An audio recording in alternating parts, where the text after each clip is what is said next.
Hi, my name's gwEm and welcome back to my YouTube channel. So today's video is all about my favourite drum machine, which is the Roland TR-707. So it was 707 day actually a couple of days ago. It won't be, of course, when you watch this. So I was thinking about the 707 and what I could do with it, and I decided to do a video about memory cartridges. Here is a Roland memory cartridge from the 80s. Now this one started life as a 16 kilobyte cartridge, which works in the 707, but it doesn't work very well, so I wouldn't recommend trying it. What happens is that it kind of glitches and you get patterns which are mirrored over different groups or each other. But you can turn this into a 64 kilobyte cartridge with a modification process which is actually described on the internet on a couple of sites, but I wanted to do a video about it because I think a video you can explain more about the modification process. So when this cartridge is converted, it will have 64 kilobytes, and that will triple the number of patterns you can actually store in your 707. It's a little fiddly, the modification process, but I think it's worth it. If you go onto eBay and look at the price of 64 kilobyte and 16 kilobyte cartridges, currently at the moment you can pick up a 64 kilobyte cartridge for about 70 or 80 pounds. Whereas the 16 kilobyte cartridge is a bit cheaper, it's 40 or 50 pounds, so it's nearly half the price, not quite. So first of all, the 16 kilobyte cartridges are cheaper. But the main reason I think, at least at the moment, for doing this mod is that it's a lot easier to get a 16 kilobyte cartridge. There was far more for sale on eBay when I looked. 3 times as many. There wasn't a single 64 kilobyte cartridge in the UK, but there was a few abroad. But in the UK there was a lot of 16 kilobyte ones. So follow the video, watch the modification process. I'll do a little demo of how it works once you've modded it, how you can use the cartridge, or maybe you've just gone straight for the 64 kilobyte, how you can work with the cartridge on your 707, and I'll see you again at the end. So here is the M-16C memory cartridge. I'm going to open it up. There's 2 screws on the back here, so I'm going to unscrew those.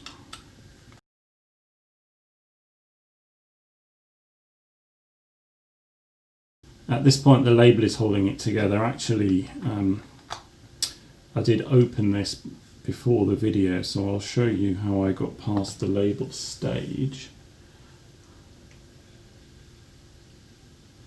So you can see there the cuts I've made. So I took a sharp, small scalpel, you could probably use a craft knife, and just went along, up, along this edge, back down, along, up, and so on. And you can see where to cut, because when you open this, the label starts to stretch along those lines, so you know exactly where to do it.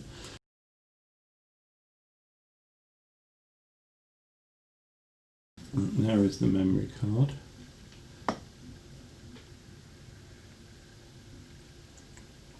It's not that impressive. I'm just marking the battery positive and negative terminals so I know how to orientate the battery. Actually, before I change the memory chip, I'm going to unsolder the battery because that will be a bit safer. I buy this new battery. Should fit perfectly well. I've just bent the solder tabs of it. The size of the battery is a 1/3 M, and you can get them quite easily. I did find problems getting the solder tab. You don't necessarily need to get one with the solder tab, but then you will need to solder directly to the battery, which I didn't particularly fancy doing.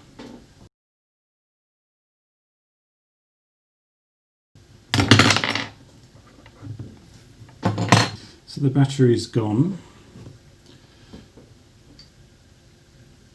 And now I'm going to remove the memory chip, which will be challenging.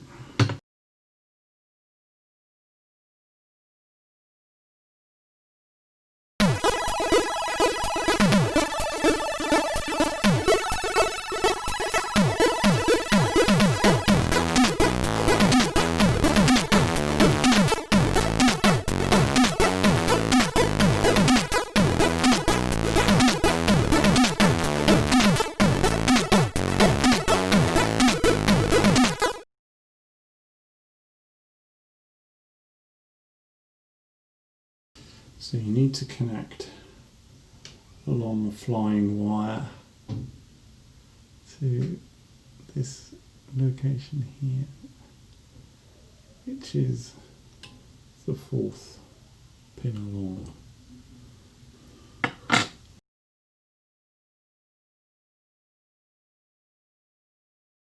So then what you have to do is lift up 5 pins on the chip.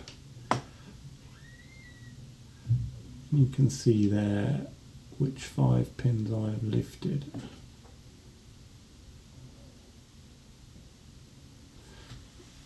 And then we solder wires to 3 of them.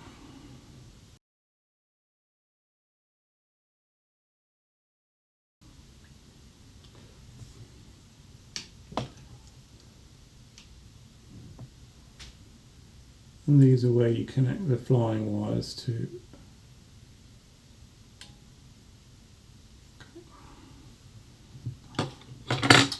Now I'm going to do my trick for bending the leads. Hold the chip on a flat surface and just evenly bend them inwards so that it will fit into the holes on the board.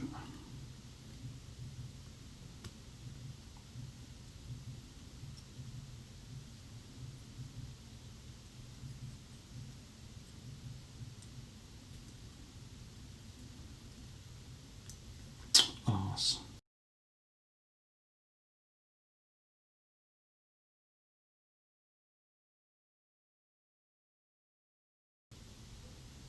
So the flying lead that was connected to this end pin here, I've connected it to the resistor here, the side of the resistor nearest the edge. But you could also solder it to pin 26, but that is a very difficult soldering job. The wire that was under the chip, I've fed it here, this is it. I've threaded it through the gap between the 2 end pins here. Here's the wire. What I'm going to do is solder it to the 2nd pin from the end, the one that was bent out. And that's been perfectly soldered.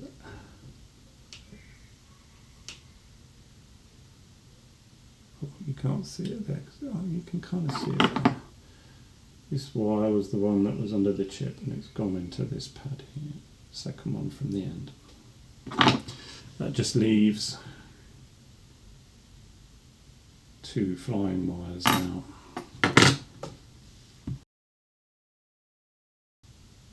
So the flying wire, which was here, has been soldered to the 2nd pin down on this side.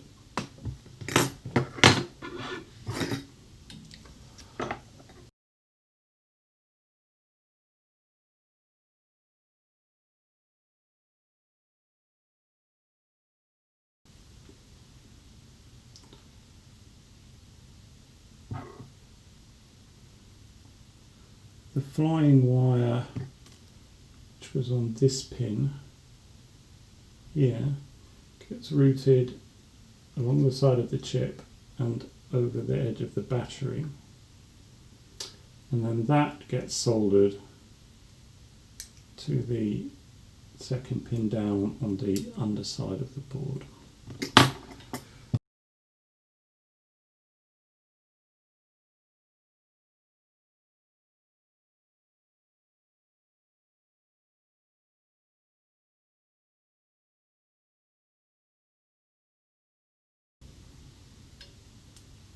Okay, Now we need to connect the pull-up resistors.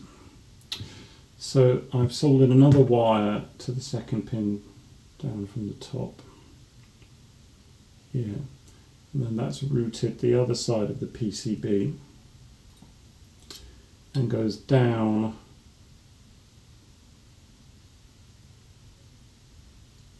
to one of the empty pins on this resistor array here. Soldered it there.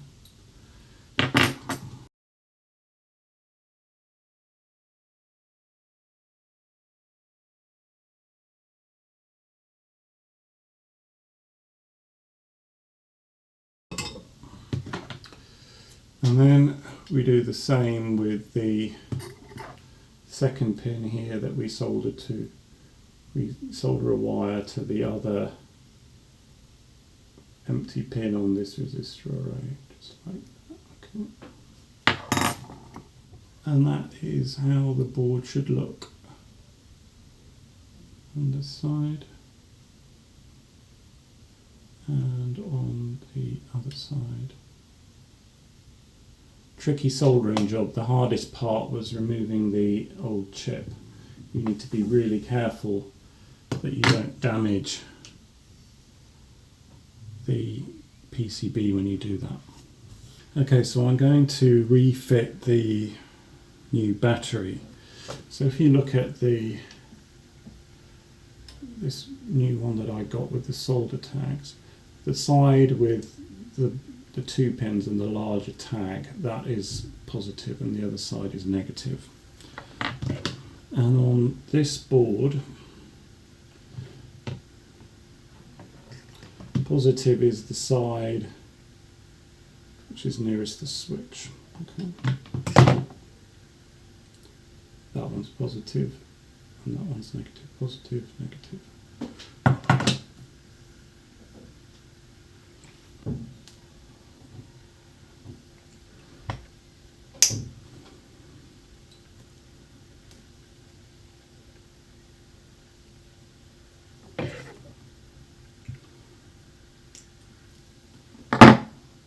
So what I've done is to trim the tags down slightly. Here you can see how I've trimmed it. That way it will fit on the PCB.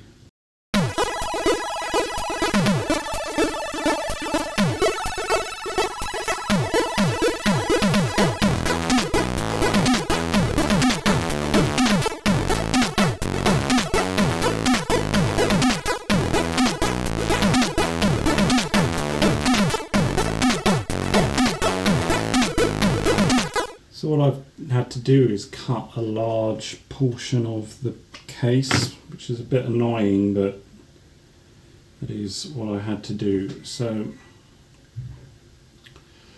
I basically cut from, you can see the logo here, the opposite side from the memory protect switch, down this edge, all the way along and then up.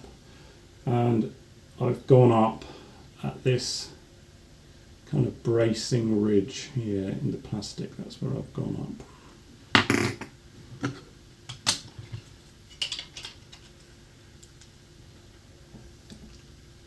Now I can fit the PCB in.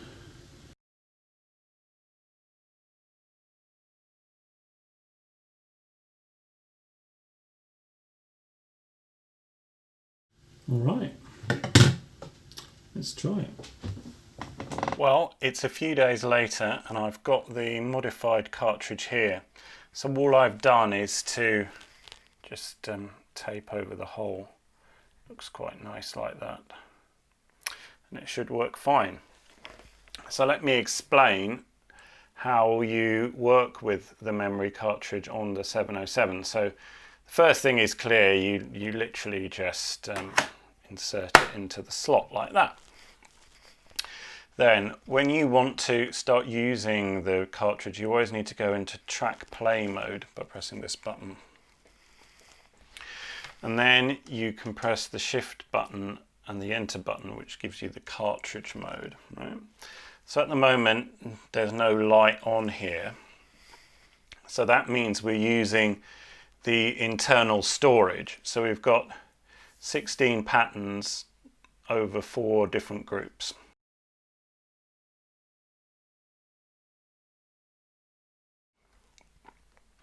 Now when you use the memory cartridge, you get an additional 2 of those. So it triples your memory capacity.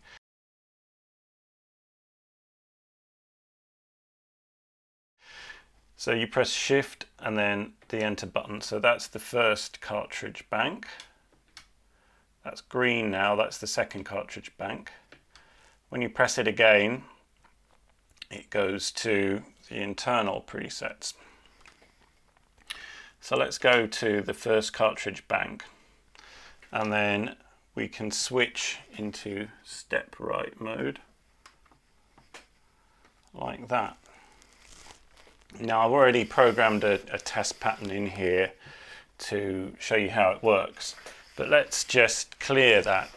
When you first construct this cartridge using the memory chip, you'll plug it in and you'll get all kinds of like crazy patterns which you need to clear. You need to go through every single pattern on every bank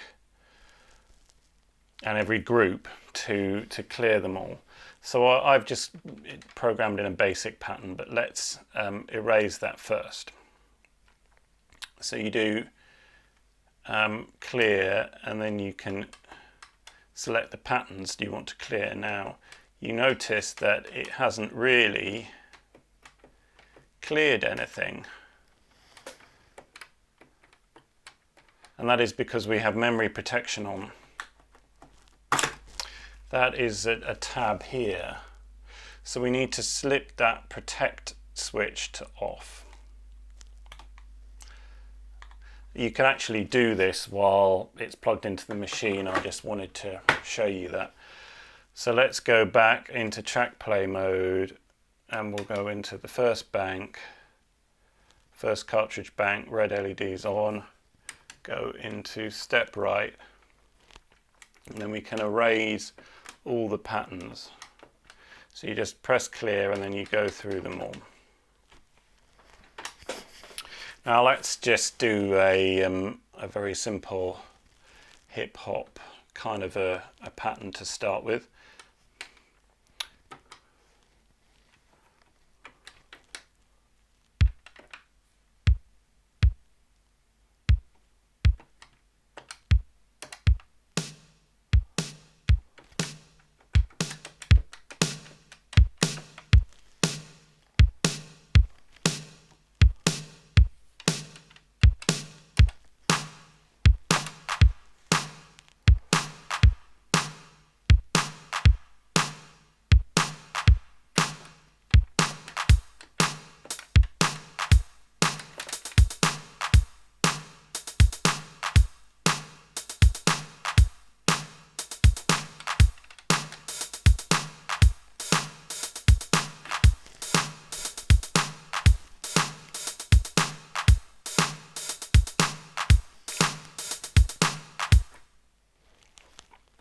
So we've programmed our first pattern, and that's being stored on the memory cartridge.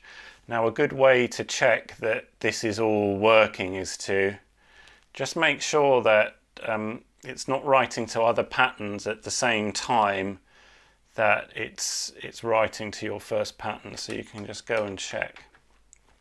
If you're using an unmodified cartridge, you'll see that this pattern is then mirrored in other pattern locations, or maybe even in another pattern group. I do have a pattern stored there, but it's a completely different one.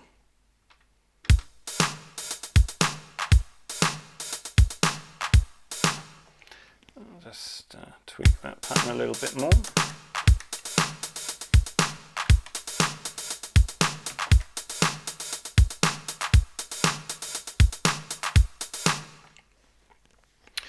And then we can copy this pattern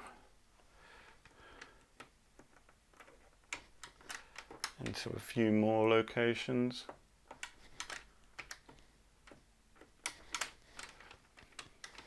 And create a 4-pattern loop.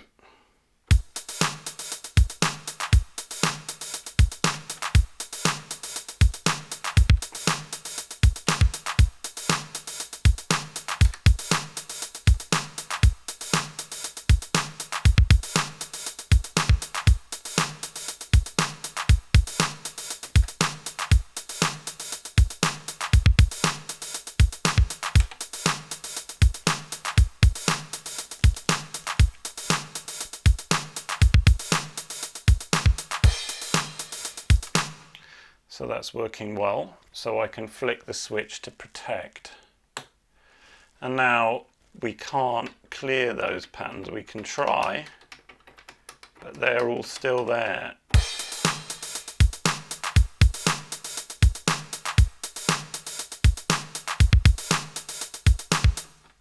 If we remove the cartridge, it will come out of the cartridge mode and we'll just have our internal patterns. And if we want to go back, we can reinsert the cartridge, go to track play mode, shift cartridge and select the red cartridge bank, and then we will have our pattern back.